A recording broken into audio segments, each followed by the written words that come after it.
Hey everybody, welcome back to another episode of the Montarctica Podcast. In the house today, I got Ty Salsbery, all the way from Idaho.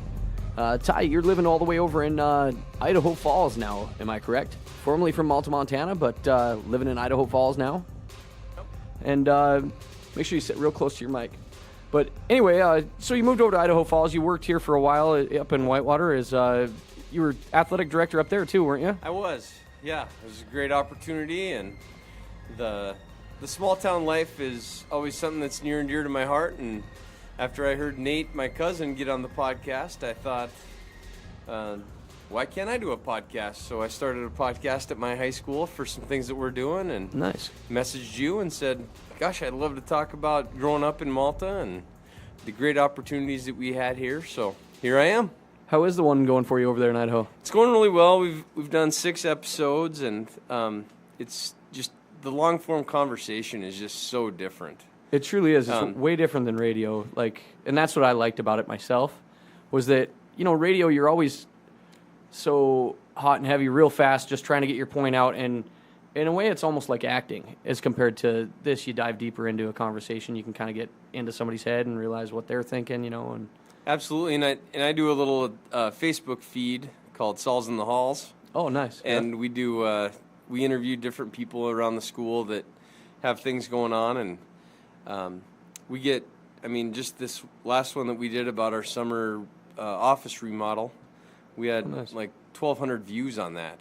Wow. And so the hope was that we could get teachers to come in and kids to come in and talk about the great things that they're doing and increase the level of understanding for our community and stakeholders on what's going on, and it's been really fun. And I think the science teacher that comes in and does it with me is like my co-host. Oh, nice. Like, he has as much fun doing that as we have doing anything. I think it's a brilliant idea for a school. When you first messaged me about it, that you were thinking about doing it over there, I went, man, that's brilliant for a school, especially because the problem with schools is you've always had, until now, to the internet age, you've always had such trouble getting out what's actually going on in schools. Because are the kids actually taking home that backpack with the 7 yellow papers in it, or whatever it is?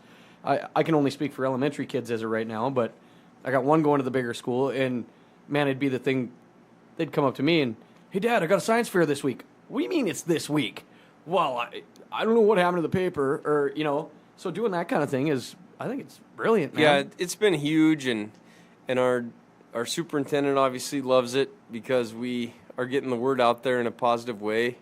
It's interesting. It doesn't really matter where you are right now. Education has a bad rap sometimes because everybody's a pro.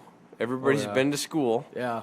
And so it's sometimes the negativity around education is so big that we have to take the positive and make it so loud that you can't hear the negative. Well, yeah, and the thing with education is it's so state-run anyway that you get some of those rebel teachers. I think back to, like, when we were in school, like Mr. Otteson, and the ones that they were a little not exactly by the book, but they were fun, and made things. But as a teacher, you can still only go so far off, Or Mr. Gordon, I remember getting extra credit for bringing in dead animals to him for this, because we were in the new school and he needed skeletons, for the zoology class. Yeah. I always had 101 in biology because. Yeah, and some of those things like that you can experience in a small town that I think back when we were in school were really cool. Mm-hmm. I think that teachers are being more innovative now, that they don't have to have kids bring things in because they can go online and use technology and use their smart boards and those things. But kind of back to the point, I just think for the most part, education as a whole is because of Twitter, because of the things that people can share online. Yeah. Teachers are a lot more educated on what is available and what they can do with limited resources, that some of those things like bringing gophers in or whatever are not the norm anymore. But, it's not, yeah. But, just the things that we're able to share and through the podcast, and I love your podcast and the things that you're doing because you're really bringing to light the things that are happening in northeastern Montana. Yeah, we try to. And that people from even western Montana have, it's so foreign. It is. It's just a totally different place to grow up and a totally different place to live. Well, your cousin Nate, I was just talking to him today about doing some music and stuff, and I said, well, he goes, yeah, I'm trying to get some places to play and this and that. And I said, well, what about Missoula? That's like a music haven. He goes, I think they might think I'm a little alt-right there. And it's like, well, you're just a soldier, I mean, but there's a lot of that gets that's different from over here. I mean, even him, there's like, I remember when he was living in Missoula, kind of ducking his head as being a taxidermist, just because that's, not really the norm over there type of thing. And I talk a lot about, like where we are, it's fairly rural in eastern Montana. Yeah. Or eastern Idaho, excuse me. Okay. Yeah. But, like I live right between two wheat fields in my neighborhood. Oh, wow. And so, like, when Nate came through, when he was bringing some vehicles for the Guard up to Helena, he's like, I cannot believe how rural this is. Oh, really? Yeah. And it's a lot of... The school that I'm at right now is pretty affluent. But just down the road 15 miles is a town called Ryrie that isn't unlike Malta. I've never heard of Ryrie, so... Yeah, it's right at the foothills of some mountains, and those kids are driving trucks, and they're going hunting on the weekends, and they're bringing their dogs up and chasing mountain lions and whatever, like 5 minutes from their house. So that's a really cool part of Idaho Falls that, 15 minutes away, 20 minutes away, I'm right into an environment that isn't unlike Malta or at least Montana. How'd you end up in Idaho? So my wife is from Northern California, and we met at Jake Murray's wedding in Spokane at Gonzaga's campus. Were you pulling the wedding crasher bit, I was. Or how'd that work? It was. She was the, what we like to say, Kelly Murray kind of coined this phrase, but she was the last calf in the pen. So she was the only single bridesmaid. Oh, that's funny. And then all of Murray's buddies, Kelb and Freeman, and all of us were over there and kind of seeing where Kelsey thought things were going, and things went really well with her and I, and she ended up moving back to Malta for 6 months when we were engaged, and I was teaching and being the AD in Whitewater. Yeah. And then we moved to Idaho Falls because Jake and Mary Murray lived there, and it's halfway between both of our families from California and Montana, and perfect. This is our 10th year there, so that's awesome. It's We've loved it. We've built some great friendships there. There's 5 comprehensive high schools that are over 1,000 kids there. Holy cow! And so there's a lot of opportunity for me, and we'll just keep plugging away there until we think we need to move on to somewhere else. We're lucky to get 40 kids in a class now in Malta. Yep. As compared to what So, when you first went over there, were you ready for the change, or was it a little bit of a culture shock at all, or? So it was a unique opportunity because I was a football coach. Yeah, you moved up in the world of teaching. When you became AD in Whitewater, you were probably, if you weren't such an early bloomer, you probably wouldn't even been growing facial hair yet at your age. But I was actually, I wouldn't say shocked, because it was almost like your whole way up, you were almost groomed to do exactly what you're doing, Yeah. But when you got in there, you were in there at such an early age, and man, you moved up like wildfire. So I was fortunate, and I think a big part of this podcast is to kind of recognize some people that helped us on the way up, for sure, and the people that we were exposed to in Malta growing up, and we'll get to that later. But I just always knew I was going to be a teacher. The sophomore year in high school, I was pretty much set on being a teacher, and I went to Dickinson State University. That's a teacher's college. I played college football there, and probably 60% of our team was going to be educators. Wow. And so that was a great opportunity. There's a lot of small towns around Dickinson. Yeah. I could coach and do some things there that they let me, because so Dickinson's a big town, would be AA in Montana. Yeah. But there's Belfield, there's Taylor, there's Richton, there's New England right around there. Yeah, Carol's sister's still over there. Jessica. Jessica, yeah. Aparicio. Yeah.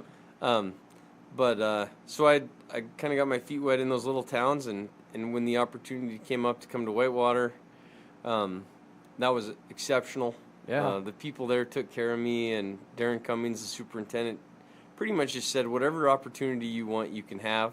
Wow. And so when I got to Idaho Falls, like, the numbers were a little bit of a shock. As we were talking about before the pod, the first class I had at Hillcrest High School was bigger than the total enrollment at Whitewater High School. No kidding. And so, which Whitewater, I don't know what the enrollment is now, but there's times that my biggest class was 10. Yeah. And so I started my day with 10 kids, and then we kind of worked my way down. But just having the exposure to some things. I coached with Coach King and Coach Shy in Malta. Really opened the door to Idaho Falls. I taught for 3 years at Hillcrest High School, and then I started to be a principal. Yep. And then this is my 7th year as a principal. So are you teaching any classes at all as a principal? You just straight principal? Teaching. So the last 6 years I haven't taught a class. Wow. I've just been in the office. And cool. I was 1 year at an elementary school, Catholic elementary school that my daughter attends now. Yeah. And I didn't love the elementary scene. Yeah. I just never felt like I was busy. I don't blame you there. It's for some people, but is it more of a babysitting service in elementary? I don't know about that, but just it's just different. Like the discipline with a kid that throws a snowball when they're a second grader is a heck of a lot different than a kid that brings a knife to school when they're a junior. I bet. You know what I mean? It's just I just feel like there's more adrenaline, there's more stuff going on. There was 135 kids at that school, and there's 1,600 at the school that I'm at. Oh, wow. And so I'm one of 3 assistant principals, and we have a head principal. And, so just the whole thing, I just feel like the experience that I had growing up and what I think we're going to get to later, just the expectations and the awesome experience that we had in school, made it something that you wanted to do forever. Oh, yeah, for sure. I mean, which I coached wrestling for a while too. I think I did 3 or 4 years, and then I've always been kind of involved with the little guy programs and whatnot. But with the high school program, and I really, really enjoyed it. As far as coaching kids, it's one of my favorite things. Right now, I'm doing a skateboard camp, so we're coaching kids doing that too. But it kind of came to the point: if you don't work at the school, it's pretty tough to get off at 3 o'clock in the afternoon and coach, and then be gone all weekend long. And don't get me wrong, I absolutely loved coaching wrestling. It was one of my favorite things I've ever done. But and now, like we were talking before the podcast, I bartend on the weekends, which it's tough to refuse the money of bartending weekend shifts. I mean, it sounds crazy, but it's literally one of the better paying jobs around Malta. If you're doing well at it, But I sure miss coaching, and so now, like I said, anytime I get an opportunity, we're doing stuff with the kids, or or whether it's dirt bikes or skateboards or whatever the hobbies are. It's fun though, and just to watch the enjoyment on kids' face and the improvement, to go from either not being able to roll on that skateboard to now they're rolling into the bowl, and it's a kind of joy you see on their face that you can't recreate that. I mean, you can't fake that, I guess, Yeah. So that's one thing too that I tell a lot of young teachers that want to be coaches is that teaching is coaching and coaching is teaching. Yeah. So it's like it doesn't matter what you're doing. You're either teaching a kid to be better at math or English or their writing or whatever, or you're teaching them how to shoot a free throw better. Exactly. And so it's like when you're in that culture and you see the improvement and you're always around it, it's contagious. Yeah, for sure. And so it's a great living, and I couldn't imagine myself doing anything different. Are you coaching over there too now? I'm not. No. And I joke with my wife that because of my schedule and like the nature of my job in the community, it's going to be really hard to ever coach my kids. Oh yeah. Because I just don't want the carryover from being a principal to being the coach to mess with that relationship. I honestly, and even with my kids, like Braden's in wrestling and stuff, and I'll definitely sit in his corner when he's got a wrestling match, that kind of thing. But it seems a lot of times your kids, I mean, don't get me wrong, they learn from you, but once the older they get, the more they'll look up to a different coach than their dad, or your dad was one of our wrestling coaches growing up, and he's a bigger guy, but rather than be down there on the bigger end of the room, he'd be down there with us little guys, and he'd kind of let you guys do your own thing down there, and it was kind of the same way that I go about it when I'm in the wrestling room. I'll go find some other kids, or and try to make it so I don't feel like I'm a helicopter parent type of thing, As bad as you want to be, as bad as you're going, come on, kid, quit doing that, or, whatever. You try to let somebody else deal with it. And I hope that I can parent like my dad did, like my Uncle Kevin did. They just really left it in the hands of the professionals. Yeah. I mean, we were fortunate to have a bunch of great coaches that were teachers. Yeah. And my dad was obviously, best friends with some of them. Yeah. And so he just kind of said, this is... You do what they say to do, and you're going to be successful. Nothing. And I never want my kid.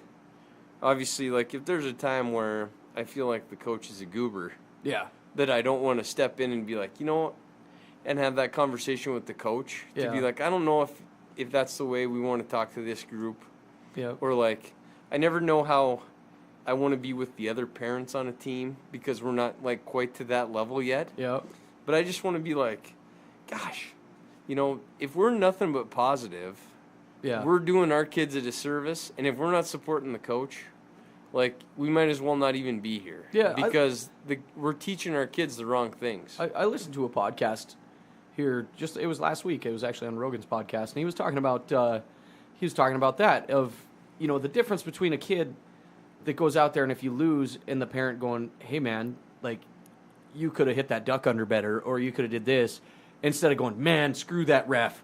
You know, that ref was wrong. You're teaching the kid completely the wrong way to grow up and giving them an excuse instead of... That's amazing, the power, you know? Because I literally listened to that podcast when I was mowing my lawn. Nice, yeah. I love Rogan. I do too. He's good. And so my takeaway from that whole conversation with that guy was really the best thing that a parent can teach their kid, especially before they get to high school, is to be a good teammate.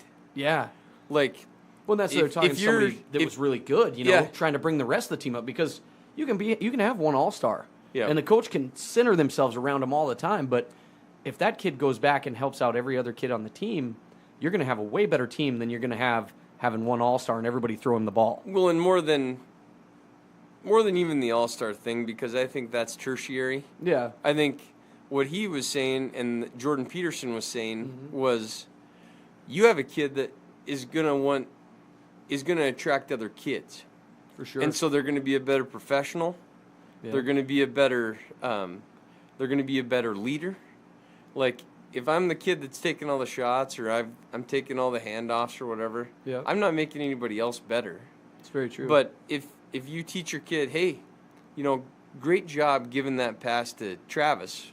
Yeah. Because you're going to need that shot when you're in the championship game. And if you're saying that the second week of the season, the stuff that you're instilling in that kid is going to make them a better professional 20 years later without them even knowing it.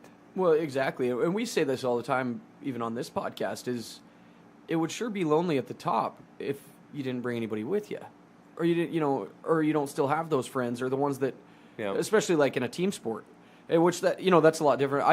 I played football till my freshman year, but I realized that at 98 pounds, you're not doing much damage on a football field. Like, it doesn't matter how fast I ran. You are one heck of a videographer. Yeah, so I videoed the rest of the time. I remember one time I'm running back, and this was, I think, my freshman year. I'd caught a punt return, and I think I'm home free down the sideline, and Jesse Brown blindsided me, damn near knocked me out to the track. And in my helmet, I'm sitting there thinking, this is just not the right sport. I love football. I watch football every Sunday during NFL season, college season too. I watch a lot of that, but it just... my body shape and size wasn't there unless they'd let me play junior high football still. So, But I just think it's just so interesting too, and I think we're seeing, like, with our generation, maybe the pendulum swinging the other way. Yeah. Like, because we've seen so many parents be the helicopter parent or like the lawnmower parent that's always like clearing the path for their kid. True. I think that we're kind of swinging back the other way to be like, I really want my kid to do all their science projects. I really want my kid to kind of fail on the basketball floor. I want my kid to fail playing baseball. Like, it's okay. And I also think that that we know enough now, after seeing that happen, that we always, I mean, and it's hard to find coaches. I mean, it is. That's the bottom line. Like, well, for one, the pay is not there. I mean, and that's the same. The pay's not there. I feel the same with education system. I mean, we are paying way too much for a lot of professions and way too little for a lot of the professions that matter. Yeah. It drives me crazy. I mean, like, our educators and anybody that's willing to go and not to call it babysitting, but to watch our kids for 8 hours a day and teach them as much as they possibly can and go through the school to learn that, we're not paying you guys enough. Well, in my humble opinion. Well, but and to be an obstacle is not what you want to be either. No. And I think that our generation, again, I hope is, I mean, just my friend group I can speak for, but like, we want our kids to do their own science projects. We want them to build their own, wax museum costumes, whatever. And I think that kind of gets back to where we were, to be like, our parents trusted those guys to do the best they could. Yeah. And like, even if you're not the best football player, like maybe you were just too small. Yeah. Like Coach King's like, we want you to be the videographer. Oh, like, yeah. He came and found me at Packy's one day and asked me about it. Yeah, That's and like, how can we get more kids involved without being an obstacle and giving them opportunities for something they're really going to enjoy? Well, and who would have known 20 years down the road now I'm getting paid to put together and edit videos. I mean, that's part of my day job now. I fix cell phones and stuff, but I do a lot of graphic design, and a lot of it, I mean, like some of my big money comes from putting together videos for people, whether it's an online commercial or social media marketing, that kind of thing, or even just for personal use stuff. But I use that stuff all the time. Yeah. And I never had to do it then because it was all just VHS. You just had to get the shot, which when it boils down to it, that's really what helped me the most is because now, man, I tease, like I ride dirt bikes and stuff, I don't as much anymore, but when I'd tease my other buddies, like, come on, man, you missed this shot 4 times in a row.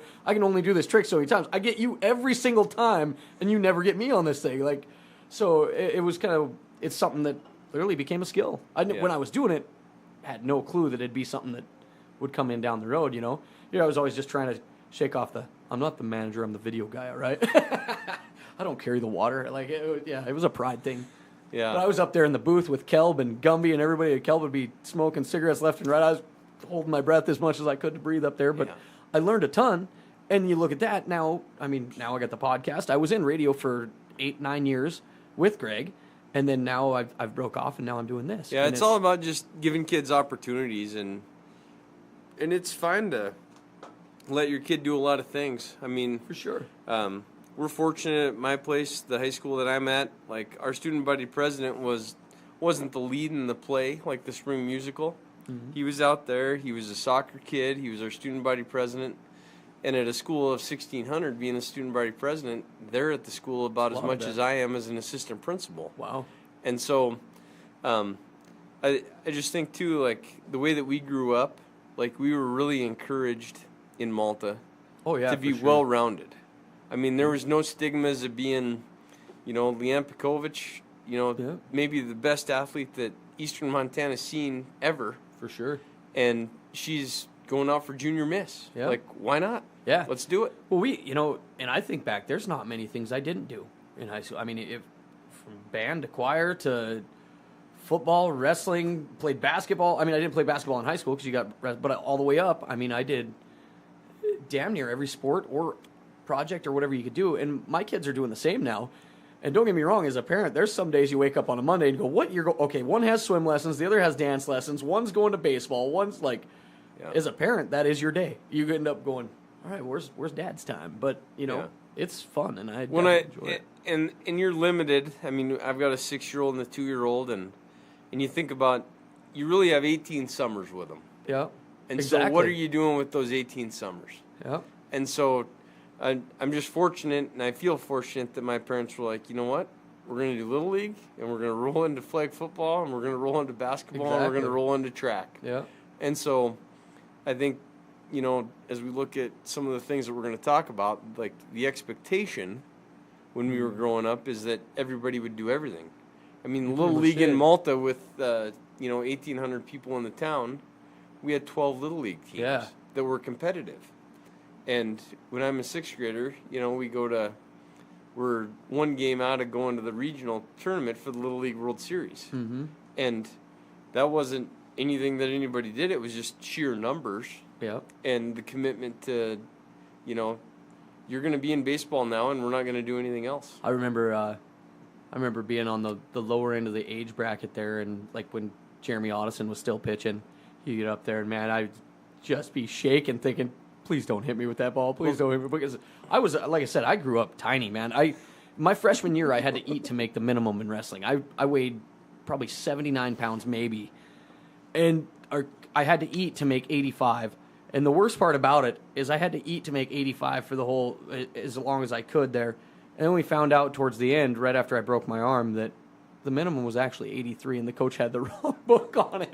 So I was putting 2 pounds on I didn't have to have. But you felt good after that gallon of water. Oh, I felt terrible, man. I don't know how many times I threw up trying to make weight. I would honestly rather diet any day than do what I had to do my freshman year. But yeah. When I think, too, I mean, and in a small town, you have those opportunities where, like, I was a 3-sport athlete most of the time in high school, and then my sophomore year as a 4-sport when Kelly Taylor got that Legion team back going. Yeah. And we had to pull kids from Chinook and whatever to play. And were you on the team with us when we didn't win a game all year long? No. The first year, the inaugural not. year, man, we had Coach Darn, and man, we got our butt kicked. we went to all the because they put us in we were playing Edmonton and all these other teams that just crushed us. We played in the Whitefish tournament over there for 5 days, and we just got smoked every single game. That was I don't know. I'm glad I did it just for the experience. That was one of the funnest summers of my life. But, don't get me wrong. And Nate Sauls was an assistant coach, and that was fun. But we weren't very good, but just having that freedom of being a sophomore to travel around without your parents and whatever was really cool. And some of the stories I still got locked in my memory from that summer were pretty insane. And I think that's the other thing too, is just it would have been easy for Dad or whoever to say, you need to get a job or whatever. And and there was just a lot of people back in that time that were like, you know what, life's too short. Yeah, you kids are young. Go ahead and play and do whatever you want to do. And so we'd go from baseball to football practice and weights and all that stuff that was just awesome. Weights was a huge thing for our school compared. And now a lot of the schools have caught up in that, but for a long time, Malta had a pretty premier weights program compared to other schools. Yeah. And that was making some of our sports teams dominant in a big way. Yeah, I think that's maybe the segue we go into with staff that we were fortunate to have. There's a lot of times that I think that the high school staff that we had was lightning in a bottle. From go to Galen Curtis's art class to Andy Ottison's science class to Coach King in industrial arts. Outside of football was you had high expectations for the products that you turned out. Yeah. And so it wasn't any different in weights class when we were there with Coach Sargent. I was actually Jake Murray and I were the only 2 kids to go through first period weights all 4 years. Oh, really? And so I actually had an extra 20 minutes every day that we were there, so starting our freshman year. But see, I always did that 4th period class so that we'd have that extra time to shower over the lunch too. Same thing. And so we started our day with weights, and just the commitment that we had as a group and as a school, I think really translated into those. It had to have been 15 state titles in 10 years. It was astronomical. Well, and you speak of the expectations. There's not many places that it's actually fairly hard to get an A in PE or weights. I've seen kids come home with a C and go, whoa, why come I got a C? Well, it's because you didn't make your 10 laps that Sarge required, or whatever. He was, as far as grading-wise, you had to be an athlete in there. Not necessarily a born athlete, but you had to try, and you came home tired. If you didn't, you weren't getting a good grade in there. Yeah, and that was and that's a good thing. Yeah, and I think there's a lot of things to be said for that. I think our group really bought in. I remember him turning that stopwatch on if he felt like you were talking too long. Yeah. And you knew that if you looked at him and he looked at you and that stopwatch was on, you better get after it. Yep. I think there's a fine line with some of that stuff as far as how hard you want to go. But I think that because we all bought in, he knew he could do that. Yep. And it was it was a different world then too. Same way as you talk of even coaching and things that the way it was in our wrestling room, and even just wrestling with your dad, we'd go a little harder probably than a coach would be able to these days, without having some mom going, oh, you got little Johnny hurt there or whatever, but that's the way that. And I think even you go from Malta with my dad, who'd been coaching for 20 years at that time. Yeah. They could go down and kind of rough it up with some guys. And, I don't know who was more tired a lot of days, Lance Spencer or my dad. Yeah. Your dad was one of my favorite all-time coaches, man. He was a lot of fun. He was always funny in there and always made it lighthearted. Even if you were feeling down on yourself, he'd find a way to pick us up and keep us going. And I think you got to have some of that with wrestling especially. Any sport, it's nice to have an assistant coach that can kind of relate to the kids and for sure and be better. But with wrestling, it's such a grind. And when we were going through, everyone was dieting, legit dieting. You can't even diet like we did. I got a picture anymore. of myself right before I dislocated my collarbone my senior year, and I literally looked like a skeleton. Yeah. It's the worst I ever remember, though, is your buddy Jake. I was just gonna say Jake. I've never Murray. seen anybody look worse than that. Well, and you get an honors kid that's in the top 5 of our class that couldn't stay awake. He was dieting so hard, and that was a huge commitment on his part. And for one, you can't diet like that anymore. no, I mean, you can't. There's no way. It was 5% then, but they might fudged a little bit. Oh, he was 1.5%. I know. Yeah, there was nothing on him. Yeah, he looked like a skeleton. I remember Adam Johnson one time grabbing his skin at lunch, and he'd go. His diet was terrible anyway. He just wouldn't eat, and then he'd have a brownie for lunch, and that was all he'd eat all day. But I remember him sitting there being so dehydrated, he pinched the back of his hand like this, and his skin would stay up. There was just no liquid in him. And Scott Ost and I running every day at lunch. Yeah. And, Hazer and I would go beat on the door, and we'd go in. The janitor would let us in because, you're not supposed to run with a garbage bag, but we'd throw them in when the janitor was there and nobody else watching. The janitor didn't give a shit, so we just went and did our thing. Yeah. But and I think, too, and that goes again to the expectation. I mean, but don't get me wrong. The unspoken rule on those two teams when we got second was everyone's going to do everything they can to do the best they can. And wrestling wasn't, maybe 1 or 2 kids on that team would go to a team camp or something. Yeah. But wrestling wasn't our thing. Yeah. Well, it was for me because I was little. But, it was something we did in the winter. Yeah.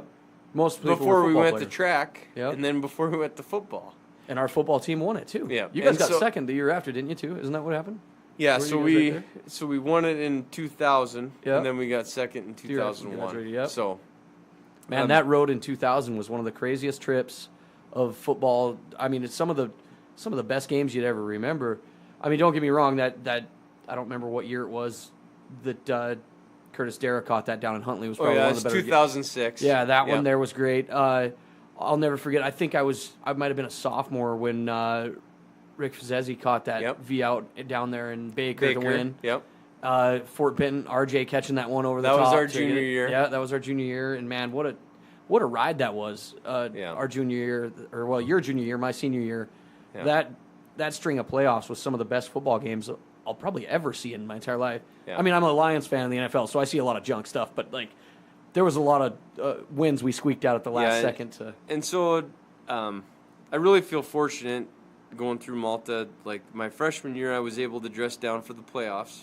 Yeah. I think a big part of that was just so Josh Roberts had somebody to have company. and he was our kicker and exceptional, Hall of Fame Montana player. There isn't anything Josh doesn't do well. Yeah. He was he was maybe a better bass guitar player than he was a kicker, and that's saying something. Yeah, he was a special kid for sure. Yeah, and then he went on to have a very successful military career, and anything he touched, he was just one of those exceptional kids. Yeah, and we had a lot of those. Gosh dang, 20 of those. You could say that about 20 of those guys that went through that run. You're right. But so in 4 years of high school in Malta, I was part of 3 state title games. That's awesome. And we got second when I was a freshman when I wore triple extra large pants because they were the only ones they had left, and everybody knew I wasn't going to see the field. So I was pulling those up the whole time, and I don't even know why I put pads in. And then my junior year we won it, and my senior year we got second. Yeah. And that Coach Shy, Coach King, Coach Shoemaker trio that was there that entire time was absolutely exceptional. Some of the best speeches I've heard in my life have came out of Mr. King's mouth. Yeah. And just impromptu, off the cuff too, nothing written type of. He was. And some of the things too that he did were, and for people that weren't part of a elite program like we were, and have that exposure and those expectations, I think the thing that set him apart, especially in Class B football, is he ran it like it was a college program, and that was just the expectation. Yeah. And so when we were playing a Poplar and a Harlem, all due respect, our week of practice was always going to be way harder than that game was going to be. Yeah. And that was when he got on guys about loafing it in form run. Yeah. I ran more for guys not doing high knees or butt kickers correctly Yeah. than I did for guys missing a touchdown catch. Yep. Because it was like, if this is our expectation for a team that we're going to beat 75-0, like, we better be ready for a game that's going to be 10-3. Exactly. And those guys, from the minute you walked in the door on Monday morning at school until you left at 7, that was the expectation. And I just can't say enough about growing up in this place when those guys were there. It's sad to see some of them go. You know, Mr. Shy, he's actually my neighbor across the street. Great neighbor, too. But they're heading out this year, you know, moving out of Malta. We're losing Mr. Swingen. We got a lot of teachers retire this year that have been staples in Malta for many, many years. You know? Well, and I think, too, that, you know, when Rob Rust, way back in the day, hired all those people, that was lightning in a bottle, too. It was... You're getting a group of young teachers that were committed to the profession that were exceptional. Well, not to take anything away from our new teachers either, because they're I'm sure they're great. A big turnover of new teachers that are going to be there now, and that are probably going to be the same way. You're going to stick around for 20 years and be football, basketball, you know, everything else coach. But, and I'm sure they're great, but I mean, you look at the track record from that whole group. Marty Demries. Yeah. You know. Coach King, Coach Shy. We had Bernie Wasser forever. Yeah. You know, how many titles did he win? Yeah. Del Freed. For sure. All those people were hired around the same time, and they stuck around and were, like, when Malta people get mad about a coach losing half their games, it's like, it's so hard for me to be like, you guys don't understand that this is the norm. Yeah, exactly. Like, it is hard to be undefeated. You look back you look at other towns, and, like, I remember even just growing up thinking, man, what would it be like to live there and not go deep into the playoffs every year, or to not to expect, you know, like, so here's a take of it for me is I work, you know, or I was working at KMMR, and we do, you know, sales for Sports Scoreboard and for playoffs and stuff. It's a fair disappointment if the football team doesn't make it out of the first round, because I mean, that literally was our paycheck because I'm selling ads for it. But you get so used to it that you were banking on that money, which is crazy that it's like that in this town. And if in those 10 years where we were kind of in the middle of, kind of on the heels of the 96 team, which was Nate Sauls and Darren Hansen and Joe Wilson, Mike Morris, Kirk Stiles. There was Ryan Salsbery. I still don't know if there was ever a more exciting football team to watch than those guys. Yeah. I mean, I remember Kirk out there whooping the crowd up. Kelly, it was well, always, and even if you go to the linemen, and they were as much fun to watch as anybody else. Right. Kelly Kuzma, Joe Milliken, Ryan Lamb was right in there. Landon Lamb, Justin Lamb, all those guys were right in that. There were some huge dudes. Yeah. You know, we look at our line now at football, and, like, there's a few guys, but I know our football team currently has lacked in some size. Well, and that's a numbers game, It too. is, big time. We had 75 guys out my senior year, and right now you're hoping you get 40. You're hoping you can still play 11-man football.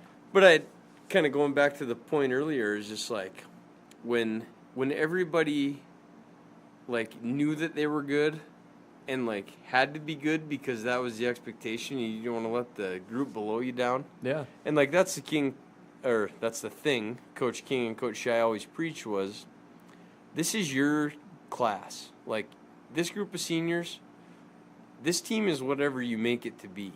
Mm-hmm. And, like, I've been on when I went to Idaho Falls in 2008, we won the state title. We were 11-1. Oh, wow. And the previous 3 years, we were 1-20. Holy.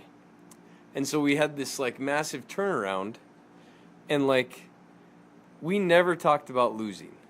And, like, we never watched film, and that was everything Coach King, Coach Shy, and Coach Shue did. Yeah. You don't watch film because if you watch film and the kids see how bad the other team is, they're going to play to that level. You're going to think that. But if we're going to pump them up and be like, gosh, Poplar is so good this year. Yeah. Well, there would always be that one. Well, you never know about number 23. That one kid, he could be, you know, like, they'd always give you one of those. I can remember that all the way back to junior high. Even, don't overlook them because there's this one kid that could be a stud, or, you know, and you go out there fired up. And then how does that apply to your life now? Oh, for like, sure. there's always that somebody coming up behind you. Yeah. Or there's always somebody that's trying to promote an event that's better than you. Yeah. And you're trying to steal activities from Glasgow. Yeah. Who seems to kind of have things going on. And you're like, well, what about Malta? Yeah. Like, I'm gonna work harder than you because that's the expectation that we have here. For sure. Like, and those things, regardless how subliminal, are gonna translate into your life now. Oh, they because do. that's how you grew up. There's a lot of lessons taken away from even just like high school wrestling and stuff that have shaped me as a man the way I am now today too, you know. Yep. I mean, just even simple things as manners at the dinner table, the way that we were taught there in wrestling. I mean, you did not screw off, or else you were. Oh, on like team meals and stuff when we were traveling around. Yeah, I mean, it was with Mr. Malone. That was one of his huge things, you know. Like, I mean, you take your hat off at dinner, you're polite, and we would get a lot of that all the way through. Like the waitresses going, "Man, this is one of the best teams we've ever had come through here." So funny side note. Yeah. Funny wrestling dinner story.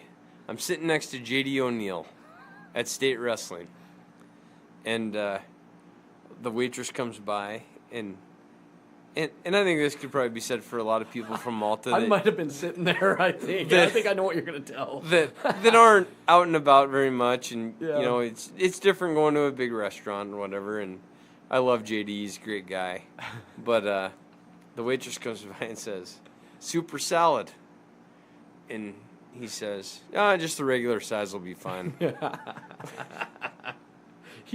don't know if this is the same one then, because he did the same thing, and she comes up to him and goes, "Well, how would you like your toast?" He goes, "Buttered?" He looks at her like she just has no clue. Yeah. Buttered? He said that. I'll never forget that. Yeah.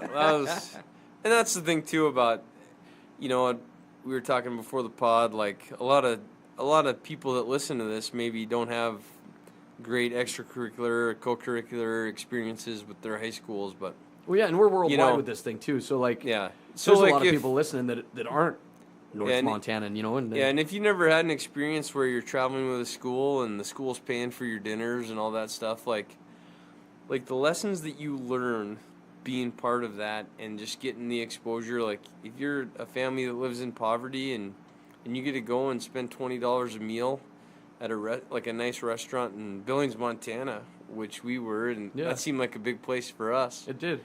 Like those kids that maybe didn't leave, like got that exposure, and they're better people for it. Well, and the funny thing is well, I went to college down in Phoenix, down there to motorcycle mechanic school, and when I go down there to Phoenix, being that I was just I'm 19 years old, I had a few friends that were still in high school down there and whatnot too, and they'd be like, "Man, we got the longest trip ever today, and it's across town."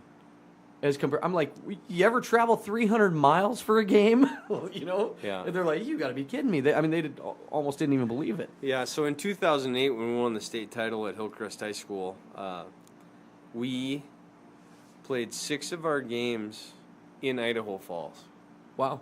In an 8-game season. No kidding. And then we won everything except for our first game, so everybody had to come to us for playoffs.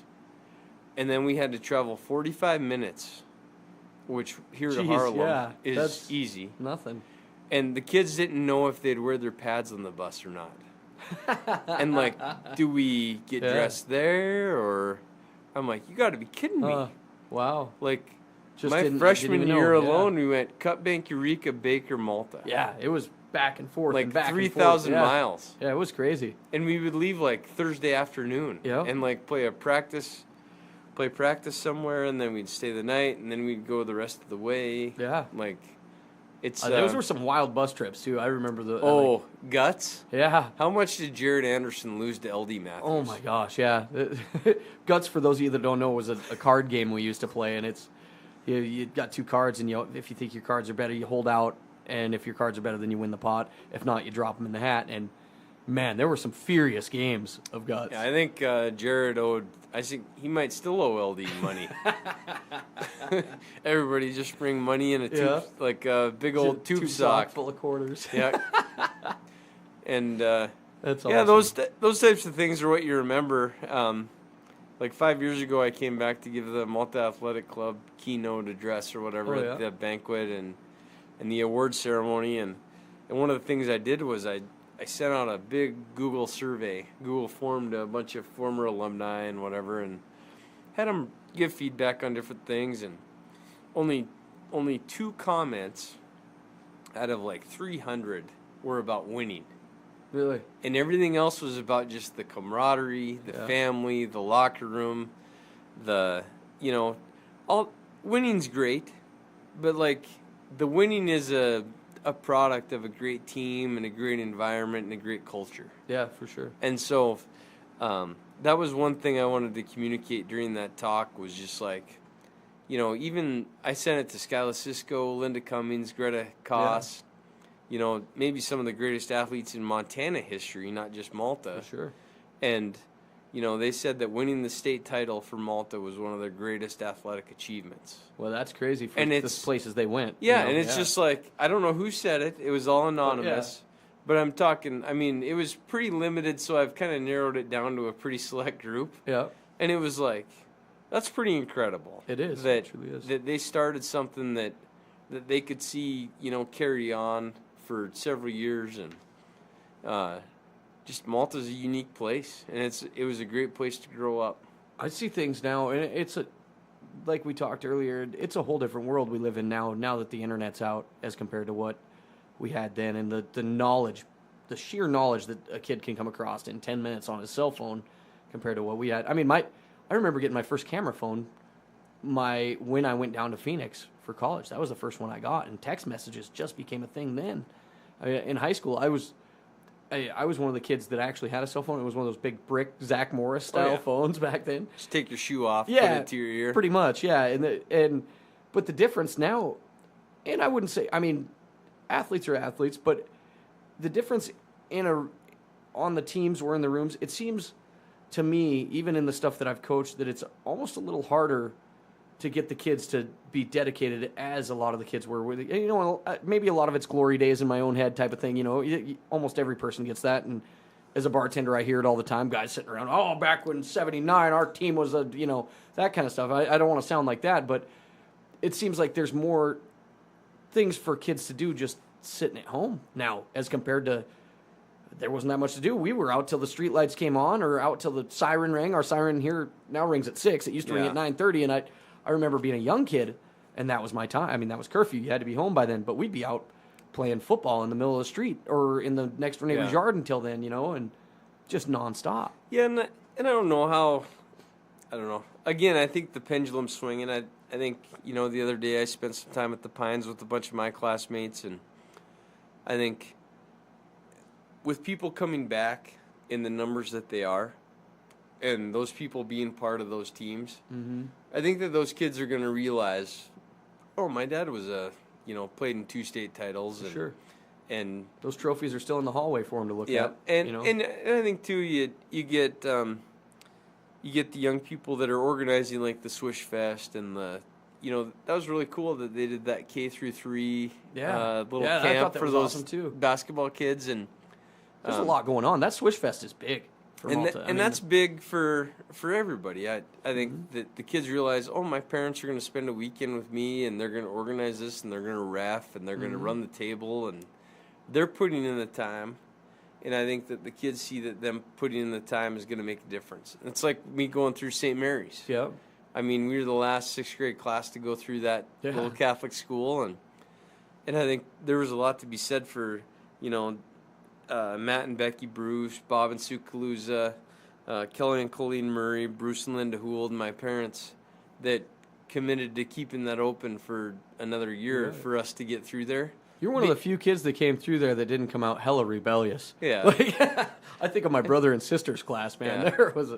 And they're all good people. But I think too, like all those things or anything that you can do to be more involved as a parent are going to wear off on your kid. Like, your kids see that. For sure. Whether or not they recognize it initially or when they're 30 years old and they have 2 kids and it's like, man, maybe I'll send my kid to, like, a smaller school that is maybe more labor-intensive, or maybe I'll volunteer to do more things with the science fair because my parents did. I don't think my dad ever missed a wrestling match of mine.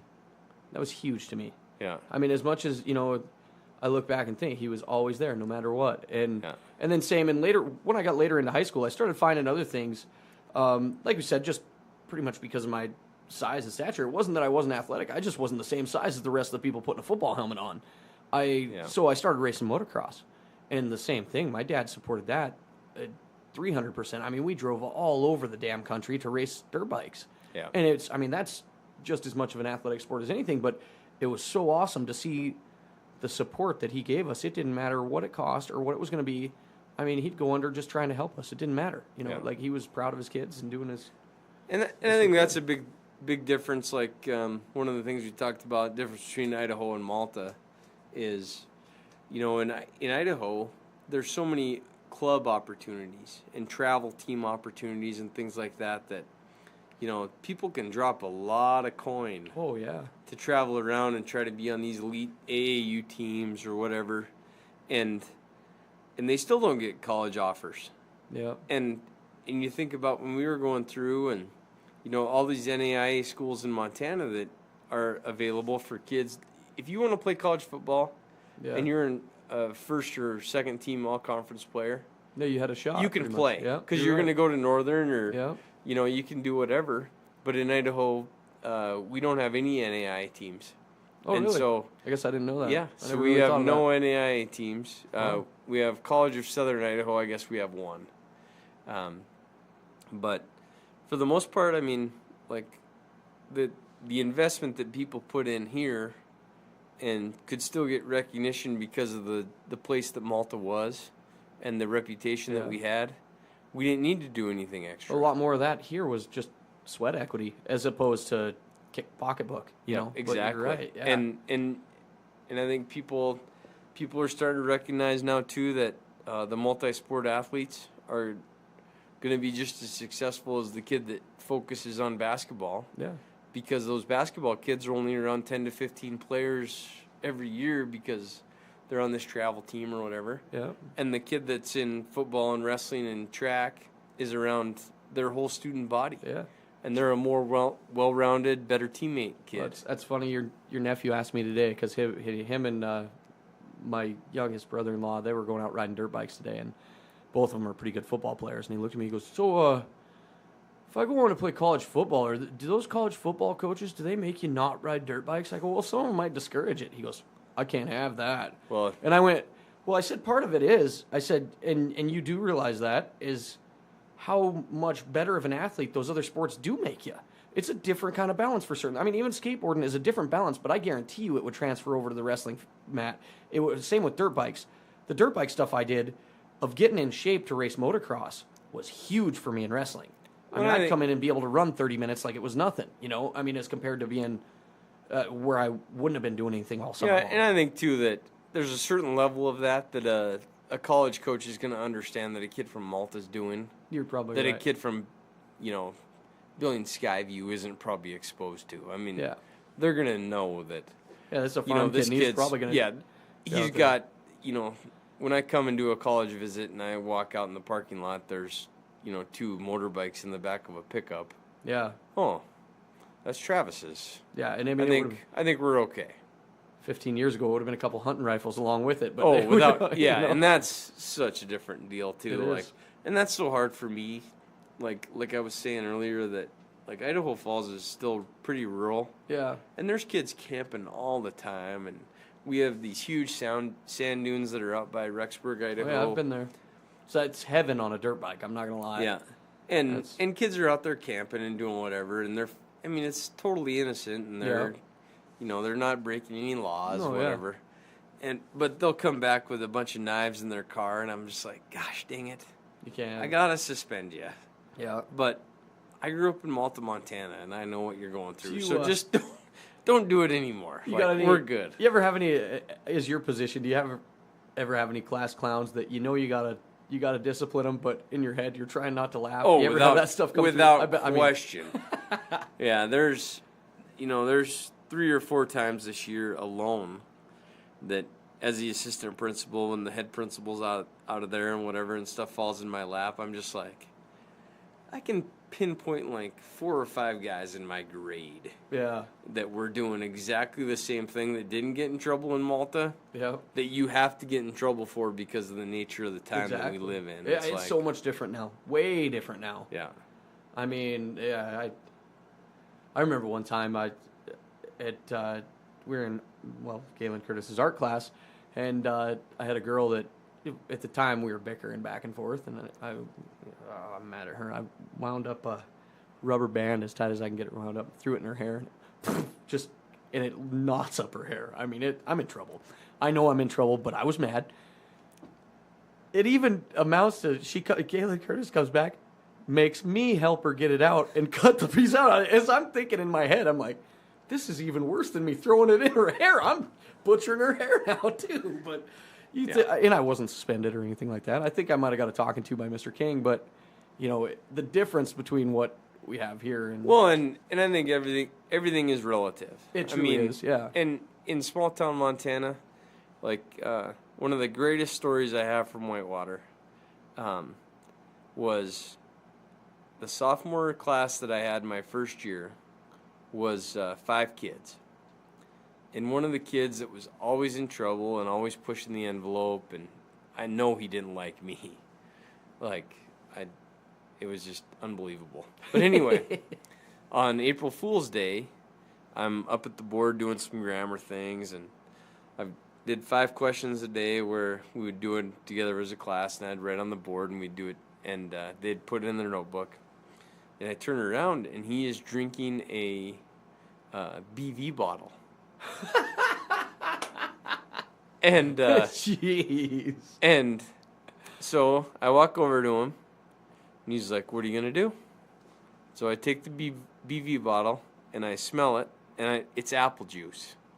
So that's his April Fool's joke or whatever. Yeah.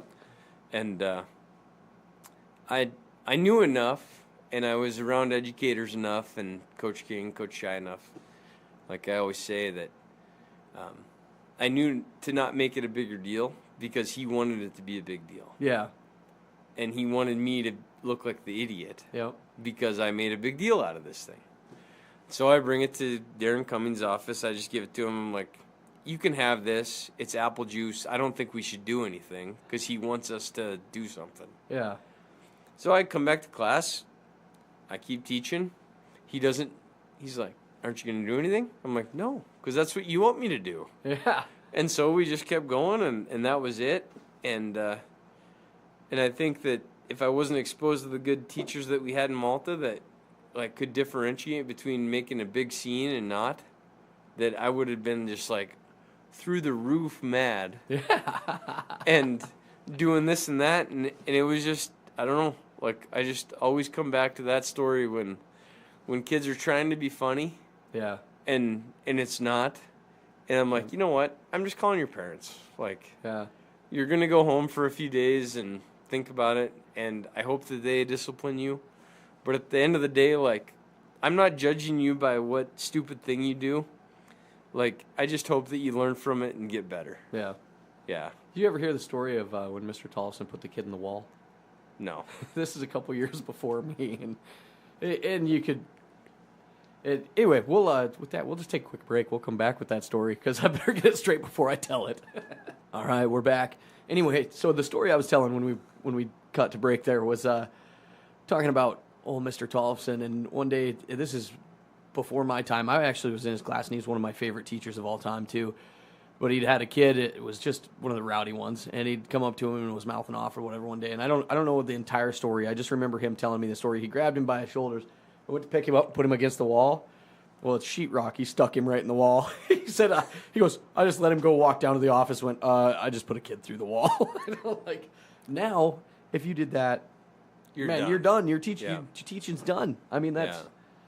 Yeah. And well, it's funny, I was just with RJ tonight before I came to hang out with you. And, Rocky, he's a great guy.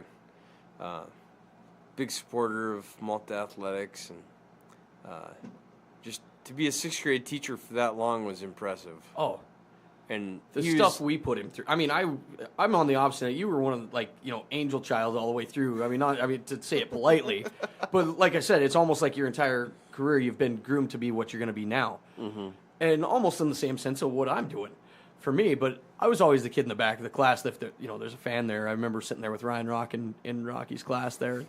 We sit in the back of the class, and that was when Beavis and Butthead was huge, and we learned this trick from when we tear erasers, those big gummy erasers off, throw them into the fan. Well, it would hit the fan and just rock it to the front of the thing. And we'd just, look around. It wasn't us. Pretty soon, nobody would be paying attention. He bites them off.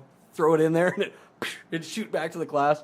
And I remember him trying to catch us all the time, and he could never pinpoint who it was. I can only imagine you and Ryan Rock in the same class. It was wild. That was poor scheduling on the principal's part. Exactly. Well, yeah. Well, and then, we talk back to things that you're not allowed to do now that happened when we were kids. In third grade, Mrs. Berg, who, for lack of a better term, wasn't my favorite teacher, and I'll publicly say that because she was mean to me, but I was probably a little asshole too. But she used to have this thing called the isolation box. She had a big refrigerator box she'd just stick over your desk and stuff you in there all day.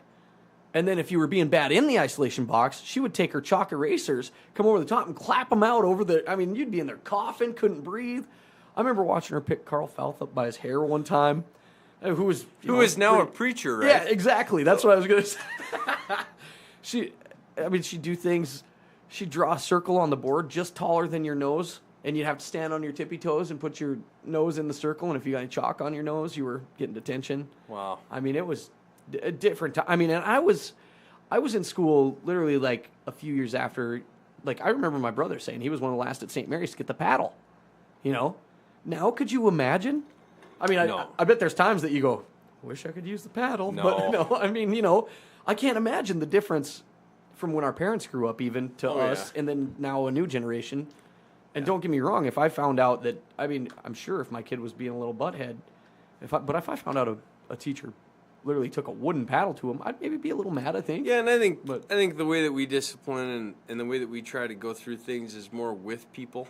Like, for sure. We try to, discipline with the family, not like to them. Yeah. Like, to be more problem solving. I was just talking to Nick Oxhart and Coach Bleth the other day, like in Nick's class, about like some of the things that we're trying to do at Hillcrest High School that Malta, I think, could implement tomorrow and be successful.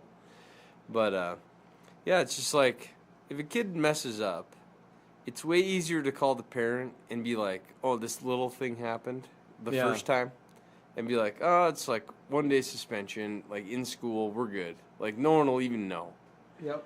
And instead of being like, they're kicked out of school and they're coming back after 5 days and whatever, like, that the impact that working with them to be like, we could be a little harder on them, but we'd rather not. And if you're the only ones disciplining them and you're not dealing with the parents, it's more than likely not going to sink in anyway. Exactly. They're just going to end up hating you instead of trying to be a better person. Yeah. And so to see the growth and some of the things how we've changed our discipline philosophy has made a big difference in what we do. And it just makes my job a lot more fun, because those kids that are in my office all the time, it's not, oh, I freaking hate Mr. Salsbery. It's like, they're fist bumping me and they're giving me hugs in the cafeteria and trying to help them and out. those types of things are like, I want you to be doing well. And like, if I call you down here because I haven't heard from you in a week and I throw you a Snickers bar, that's awesome. Well, like, I want you to be like, I want you to recognize that I see you doing good things too. And that's the way that, like, education is changing, I hope, for the positive. That's something that I've realized as a parent that seems to work a hell of a lot better than negative discipline is over-the-top positive reinforcement when you do see him do something good. I mean, even if it's something simple, like he woke up and made his bed out of nowhere, and you walk in and you just, I mean, just get, almost hysterically type of thing. But then it kind of gets ingrained in them, it's like, it's so much easier to parent that way, too. It truly is. And it's like, it doesn't even have to be, like, that big. It's like, you see your kid do something good on the playground, like when you're picking them up from school. Yeah. And like, hey, I saw you help that kid. Nice job. Exactly. Like, you don't have to give them Joe's In and Out. You don't have to give them Dairy Queen for it. Just like to just say it. A simple thank you goes a long damn ways. And I think that too is something that, like, we've seen, like, all the participation trophies and those things, like, they don't work. No. It's like, just recognize them for the good things they're doing and have them be good people and good teammates, and then life is going to be good. Well, for one, you have to learn how to lose, too. And if you're not, I mean, and don't get me wrong, we do soccer with the kids that, I got one that's 7 and one that's 11 right now, and they do soccer, that they don't keep score, you know, in the actual soccer game. But you can bet every kid that comes off there is high-fiving each other if they won or not. And they know who won and exactly by how many. Yeah. You know, it's, why have sports if there's not a score? Well, I think then it's just an activity. I mean, that's skateboarding. You know, we go out and have fun with each other. But the whole time is you're improving and you're trying to push each other and you're cheering each other on when somebody does something that you know was hard for them, no matter their skill level. Yeah. So if it's somebody that just learned how to roll into the bowl and they finally got all the way through it, man, everybody's celebrating for them. Yeah. As opposed to, you know, just because you can't do a 360 yet doesn't mean that you're not, you know. Yeah. Well, I think, too, that's the interesting thing. I was thinking a lot about our Little League when I was coming through town, and it's funny when the kids have Paw Patrol on or whatever in the back of the minivan, and you're just with your thoughts, kind of thinking through things without listening to anything. Like, our Little League with 12 teams or whatever when we were growing up, like, that had to have been hard sometimes for kids to go to elementary school the next day and know they lost by 1. Oh, yeah. Because you were best friends with everybody on that other team. Yep.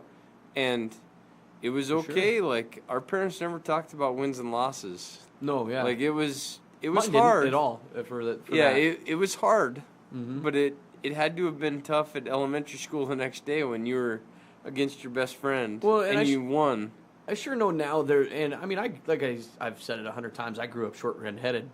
And I mean, the anti-bullying movement that's came here recently, as opposed to the way that it was back then, there's a reason I got wickedly thick skin now. Because I learned how to take a joke. And I mean, you look at, I remember guys, you know, such as, and he's both of our friend, Jared Anderson.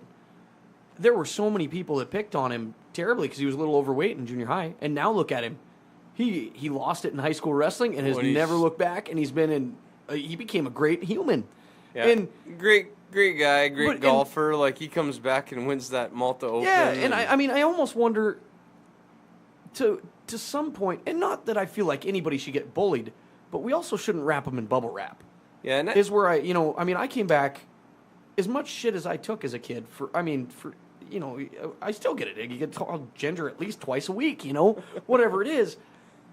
But I've learned how to take a joke, and I've learned how to see the comedic side of things now, and being able to make a joke back. And, you know, in my family, half of that, and it's not necessarily, if it's lighthearted, it's not necessarily just picking on to drive people into the ground, you know? Well, it's interesting you bring that up, and I'm glad you did, because I would say 40% of my week is kids coming into my office saying, I'm being bullied.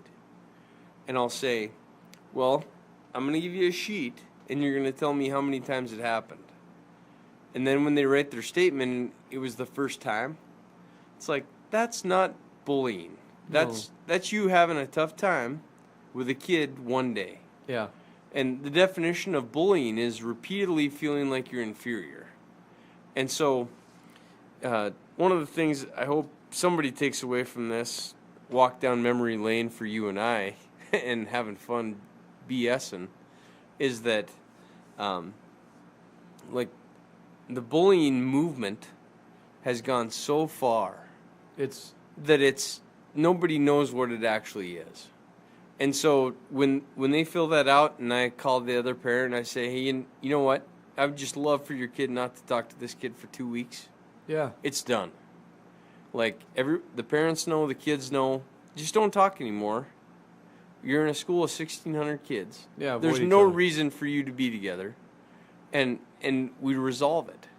And there's obviously some times where, anybody in a small town is going to, pick on that one kid that's a little bit different because it's easy to be in a little box in a little town.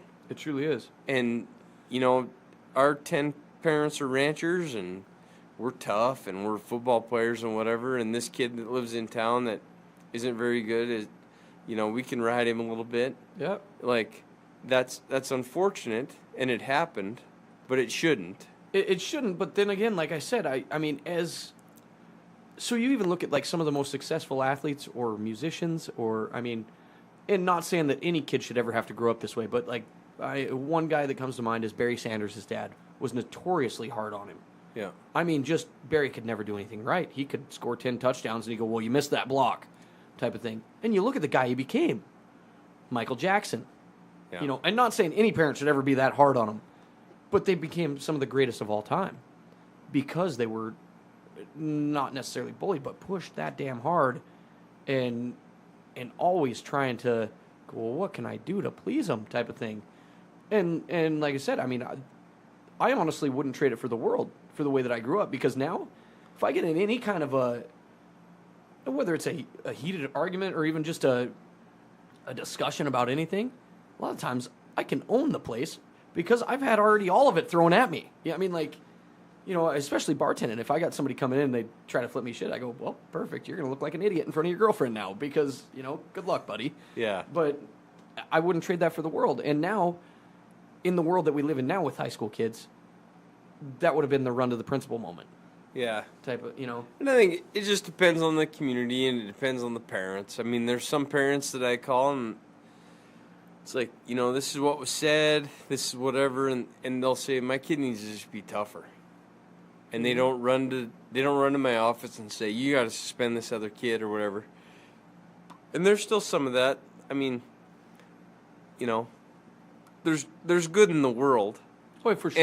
And there's supportive parents and they trust my judgment. But there's other people that'll just run to my office and be like, my kid's getting bullied, without the kid ever having come in and talk to me. It's just some of those things are hard, and it's a interesting balancing. Well, all people are different. So, I mean, for you, you're going to run into in a big school, you're going to run into every kind of person and parent, and I'm sure your job can be tough that way. I mean, I always knew you'd be great at the way that you handled it, and obviously you are, the way that you moved up the ladder so damn fast anyway, I mean, a lot of guys don't even get to make your position by our age, by any. I mean, they're lucky to get it 4 years before retirement and go, woo, made it, type of thing. But I'm really fortunate and got great people around me. One of the things that I always tell people too is like the influence that the Malta golf course made on me. Yeah. Like when we got done with Mass on Sunday, my parents would bring us to the golf course, and my sister played Division II golf. Shannon was a state placer, and like when I moved to Idaho Falls and my superintendent heard that I was a good golfer, like I was playing golf in golf tournaments with him before I was even a principal. Oh, cool. And then having that networking and those types of things to be like, hey, Dr. Shackett, I want to be a principal there. Yeah, exactly. He's like, oh, well, I know Ty. He's a good guy. Let's go. That helps. I started an online school like from the ground up because he just knew me. Oh, nice. And so there's a lot to be said for living in a small town with a good golf course too. Yeah. Like that's not on our little agenda to talk about, but yeah, no. As Jim Slade and I played 54 holes on Friday.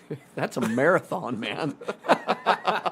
We're like, gosh, where else in the world can you do this? Exactly. Like, we're not have to call in a tee time and well, not a tee time, and then have greens that are rolling as good as Great Falls Corey's got Country that place Club. Looking gorgeous out there. Yeah. He does a great job out there. It's just so fun to have that opportunity. And when we were growing up, my mom would drop Jim and Mark and I off at 10 o'clock in the morning and pick us up at 4. Yeah. And we'd just cruise around and we'd let the older people play through. And there was just no rush. Like one thing I see about this town that I really like is when I bring entertainment here, a lot of the times that when they come through, they're from a big city or whatnot, and they come here and they realize how like slow life seems. I mean, it's 25 miles an hour all the way through town everywhere. There's a stoplight, but it's not really a stoplight. It just flashes. And I mean, the things, that the way that it's so much different here and how nice people are. They're shocked by being able to like go into the local bar and everybody talks to everybody, no matter if they know you or not, type of thing. In a bigger city, you can almost get shot for waving at somebody the wrong way. And like in Phoenix, I remember one time I pulled up to a guy. He had Montana state plates, and I was like, "Hey," just kind of waved at him, and he whipped a gun out on me, and I went, "Oh!" I drove off. I don't know what he was thinking or what, but apparently he wasn't a Montana guy. He'd been in Phoenix for a while, I'm guessing. But yeah, I mean, that was, the difference in how naive I was when I moved down there. Yeah, it's I don't know. Like I brought several people up from Idaho to come up here and hunt or whatever at my parents' place, pheasant hunt, and she's like, "Well, Ty's running for mayor every time he comes here." I'm like, "Not really. It's just like I'm that happy to see everybody." Yeah, that's the way it is. You wave at everybody going down Main Street here, and I mean, like I said, I know we're in like 25 countries with this podcast, so it's different everywhere they listen, and I think that's part of the draw to this podcast is we're a lot different than a lot of the world up here in the middle of Montarctica. That's why we call it what it is. But yeah, it's fun times. Yeah, for sure. So how long are you in town for? So we got here last Wednesday, and we're going to leave tomorrow. So we'll be here 6 days. So it was awesome, and I just love that my kids have a unique opportunity. So they get to spend. So my daughter spent 3 weeks actually in Napa, California. Oh, cool. With my in-laws, and then she gets to spend a week in northeastern Montana every year. Nice, yeah. But every year we try to do a week in Malta and a week in Petaluma, California. And do you get to go do some wine tasting stuff when you're down there? Is it? I mean, isn't that wine country? I'm not a big. That is wine country. I'm not either. I'm not a big. So Lagunitas Brewery is there. Oh, okay. Which is like one of the bigger breweries. I've had them before. And that's there. But the biggest thing is just for my kids to get exposure to Northern California life and Eastern Montana. Like that's a whole different world. You almost couldn't be more different. No kidding. So super Republican, super liberal. Yeah. And, they can just kind of hang out, and like the other day, my son got a 4-wheeler ride, a tractor ride, and a hay wagon ride all on the same day. It was nice. Awesome. Yeah. Well, and that's that's one thing today that's a little different than even when we grew up. Is we grew up, you kind of form your own opinions of what your parents did and who's Now you have the internet. Every kid by the time that they're 12 years old has a phone in their hand almost, and the scary thing is they can Google whether Santa Claus is real or not.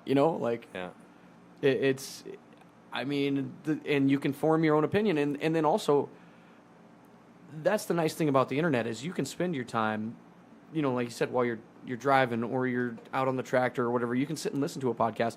You can educate yourself nonstop, and literally one of the things that keeps me awake at night a lot of the times is that I feel like there's so much information out there and I can't learn enough of it. And it drives me nuts to know that it's all out there, but I don't have enough time in the day to input it. And I love to read, so I'll read or I'll listen to a book on tape too, either way. But I wish I could do 3 at a time, type of. And don't get me wrong, there's that point of the mindfulness that it's nice to just consume yourself into one story type of thing. But there's a lot out there that I'd really like to soak in, and my wish list of books is a mile long. Oh yeah, and that's one thing too that I wish I would have been better at when I lived here. My parents are both smart people. Yeah. Very. But they don't read it. I mean, my mom reads, but not a ton. And my parents never read. My dad never read. My dad didn't either. And so I loaded a bunch of podcasts for him. For him to kind of learn more about agriculture and whatever when I was here, and it was just so foreign for him, and I'm like, I'm listening to like 3 podcasts a day. Me too. So what are your favorites? I really like Rogan's podcast. I like Aubrey Marcus. Have you listened to him yet? I haven't. That's the guy that Joe Rogan is in that owns On It, the company together. Yep. Aubrey Marcus is just one of the smartest, most cultured people I've ever heard of in my entire life. It's awesome. His podcast is phenomenal. Tim Ferriss, I like a lot of his stuff. What's he do? He's the guy that wrote the book 4 Hour Workweek. I've heard of him. If you've never read the book, it's one of my favorite books of all time. You should read it. Whether, I mean, even though you're in the profession of education and everything, you'd love the book, I'm sure. Oh, yeah. He's a brilliant guy. More than anything, he's a life hacker. He went and won, like, the world, I don't know if it's judo or what, but he went and won the world championship like that. Hey, grab me one while you're there, will you? Anyway, he went and won the world. I can't remember if it's judo or karate or whatever, but he just found a way to be able to push him out of the, like, he found a break in the rules. He found a way to accelerate himself. Then he went down and won, like, the world tango championships in Buenos Aires. And, like, but he's a life hacker. He's another really good one to have on. I suppose the difference between my podcast and yours is it's okay to let the beer crack because people hear it. We won't let any of your students know. That was a pop. No. But, no, I love podcasts, and that's literally... Yeah, so mine are... so my favorites are... I love Jocko. Oh, yeah, his is good. So Jocko, his are a little long. They are. But, like, for me as a principal and just, like, an intense... I don't know. I consider myself an intense guy. I needed a lot of what Jocko brings to my life. I was more, I've always been more of that... I can self-admit, scatterbrained, or whether you want to call it ADHD or whatever you want to call it. I've always been like that. If I'm not thrilling or scaring myself, my brain just doesn't work right, man. I gotta do, like, that's part of the reason I do the promotions. And Jocko is one of those guys where he's such a disciplinary guy that I needed a lot of that. And I love that podcast because of that. Yeah. And the other day I was working out, so my routine... And this maybe is something else somebody can get from this, but, like, I'm so regimented, I think, from growing up on the ranch. Yeah. Like, again, it's subliminal, because my dad didn't make me do it. No, yeah. But, like, I'm up at 5:30, or 10 to 6, I guess I should say. Yeah. And I read until 6:30, and I shower, and I make my kids breakfast and my family breakfast and whatever. And then I go to work. And then I work out from 4:30 to 5:30. And then I come home, and I'm in time for my wife to have, and this isn't because I make her, but she just loves cooking, and she's a great chef. But dinner's on the table at 6, and then, like, that break between when I leave work and when I get home is so important for me. Oh, yeah. Because I separate myself from whatever cluster had happened.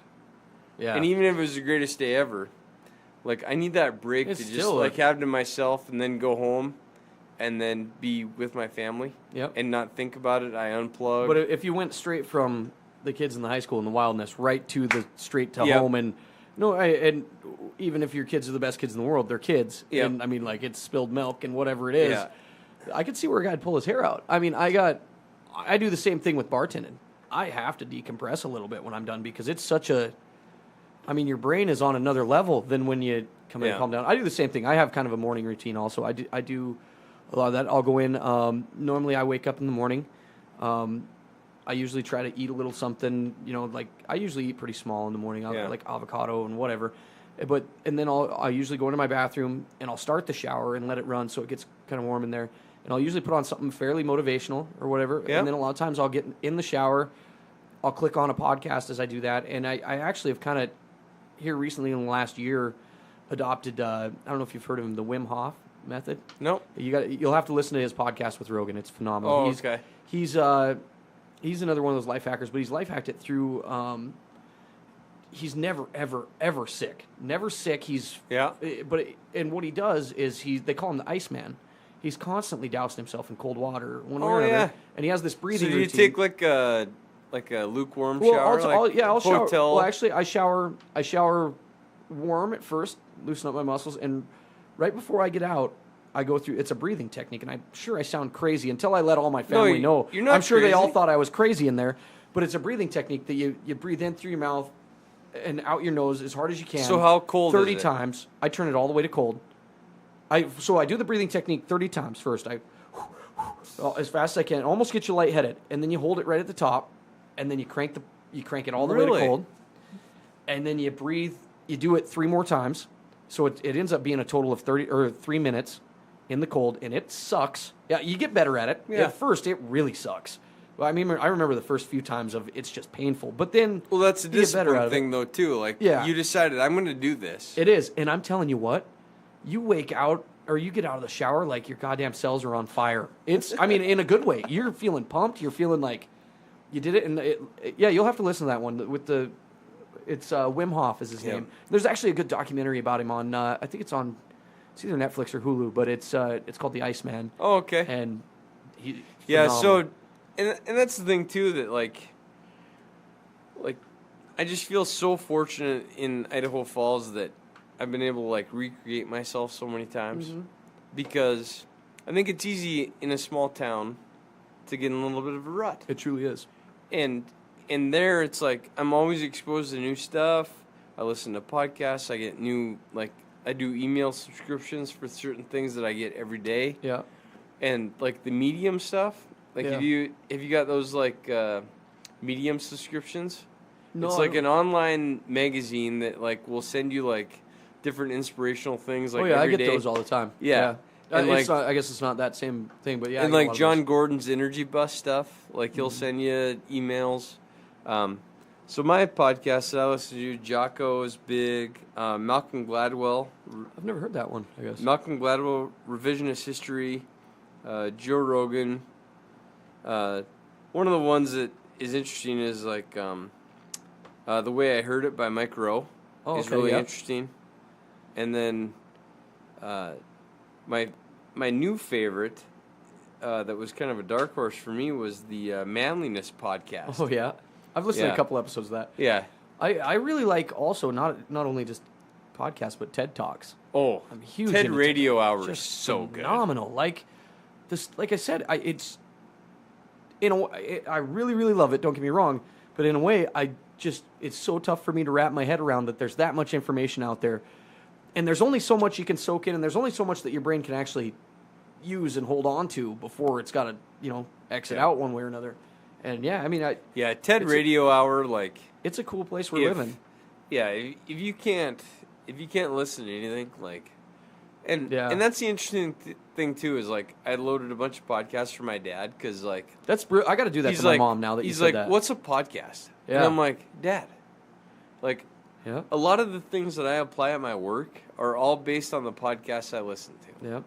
And it's 30-minute segments. It's an hour and a half. Yeah, whatever. there's a lot of them. If it's a 3-hour podcast, it might take me 2 days or 3 days to listen to. Oh, or yeah. something.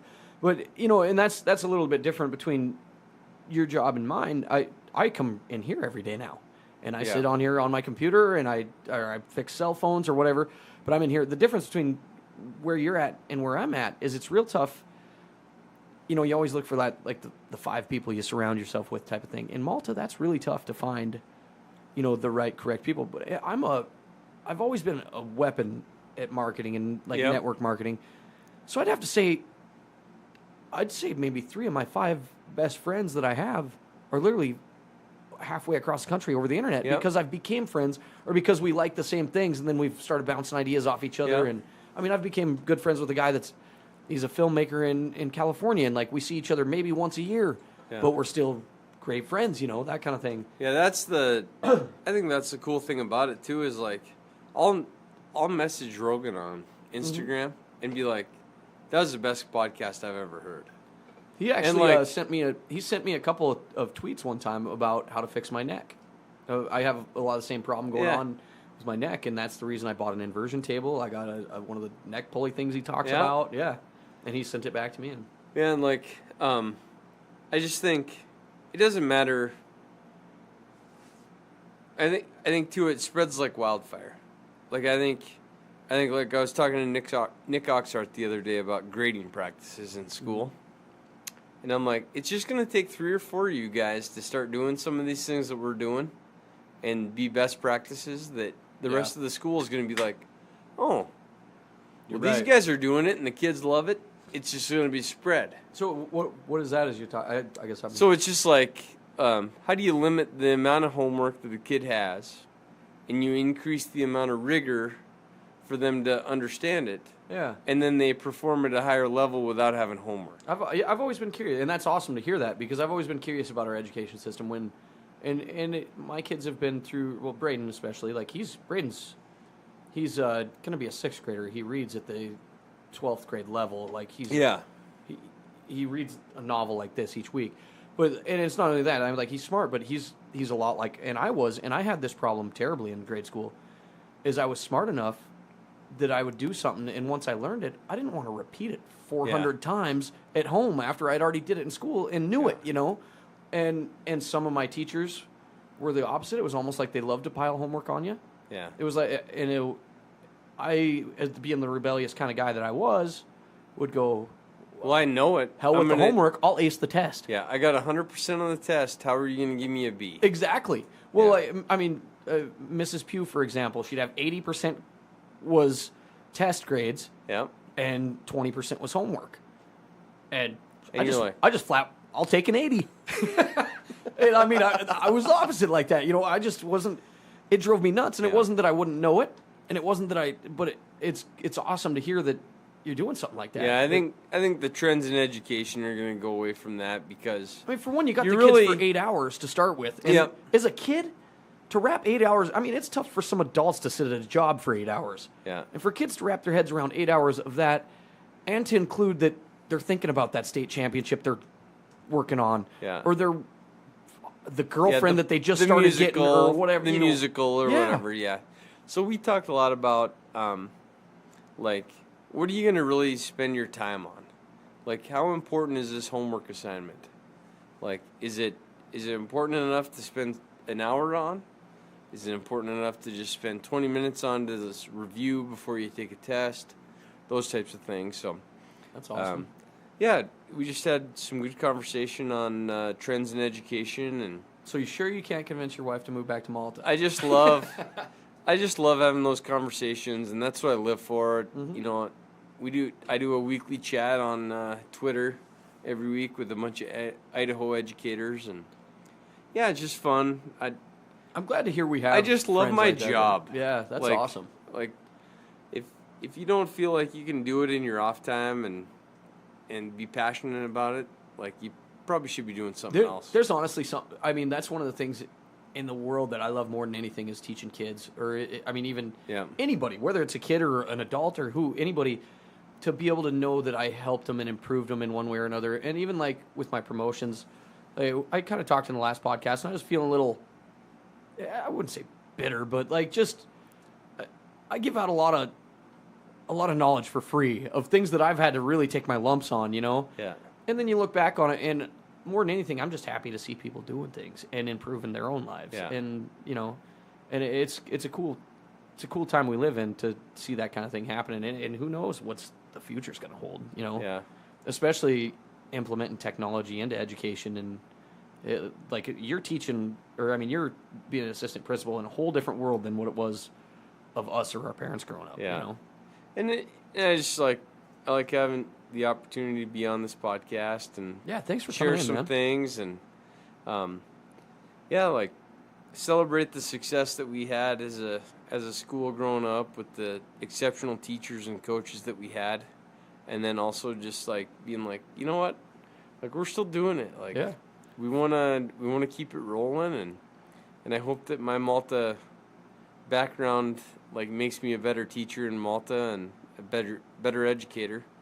I always say no matter where you go, with this small town background, you run in, if it's other people from other small towns, seems like some of the best people you meet in the entire world of the way that they grew up. I don't mean to sound biased that way, but just the way that you were raised, it was a whole different way of living. Well, and what's funny too, and maybe I'll close with this, is just what's funny is that I have an uncanny ability to remember people's first names. Really? Because everybody that I run into in Malta this whole week, I'm like, hey Gary. Oh yeah. Hey Liesel. Yeah. Hey Tony. Yeah. Whatever, it doesn't matter. Because when you're 5, you better freaking remember that's true. who it is. Yes, that's true. And so when kids are walking by me in the hallway and I'm giving knuckles and high fives as they walk by, I try as hard as I can to remember everybody's first name. That means a lot to a lot of people, too, and some people say that the sweetest sound that they can hear is their first name. Yeah. And so the more people's first name that you can say, and whatever walk of life you're in, like it makes a difference. If you're a ground level person at Staples, and you have a regular that walks in and you can call them by their first name, they're gonna come to Staples more than they're gonna come to anywhere else because they feel like they know you. That hits 100% bartending. I mean, that's somebody walks in and I have their drink made for them already, Yep. and they go, "Well, you already knew that I drank a BV Coke or what?" Well, yeah. Well, I haven't been here for 6 months. Yeah, well, you drank 12 of them the last time you were here, so. Yeah, but I'm sure that plays well with the pheasant hunters and the deer hunters that come. I've got a lot of them that have been coming for 20 years around here that have. Yep. And now I'm going on, I want to say 9 years of bartending now of just, and it's not something I want to do forever. And it's, on one hand, it's something I really love some nights. On another hand, I hate it to death. But there's a lot of times that you walk away from there, or like here just last week, I met a guy who, he's a Netflix documentary producer. He stops through, he's on his way from Georgia back to Seattle, and he stopped in the Mint. I got to sit and have a big, long conversation with him and learn a ton. And now we're sending messages back and forth about crazy things that could happen here, of things that could be worth filming. And, I mean, it's weird the people you run into like that. And I've met a ton of people like that. But anyway, Ty, thanks for coming in, man. Yeah. Gosh, Travis, that was a lot longer conversations than I thought we would have with the agenda that we had. Yeah, I just wrote a few things on there. Man, it was just, I don't know. I just hope that people walk away from knowing that we were truly blessed growing up in Malta when we did. And some of us are still kicking it here, so I mean, you're always welcome back. But it's different, and I get it. Like, that was a different time, different teachers, different coaches. Yep. It was just, I don't know. It shaped us into the people that we are now, and there's a lot of successful people that we know because of the opportunities that they had when they were going through here. So thanks for having me on, man. I really enjoyed it. Thank you. I'll have to tune into your podcast. Hey, plug yours. How do we find you on the internet? Yeah, so we're the Castle K Podcast, and we try to do a weekly deal, but it's all focused on education. Yeah. We have kind of 10 to 15 minute conversation with teachers in our building that are doing some cool things that I've seen, and you need to talk the Malta guys into doing this. That's awesome. Try to just share the great things that are happening and make the positive outweigh the negative. I couldn't be prouder of you for actually being in education and thinking the way that you do, because and like you said, have the positive outweigh the negative. And I've always been one of those guys. There's a lot of things, even growing up, like we said, in public education, that I kind of went like, why? When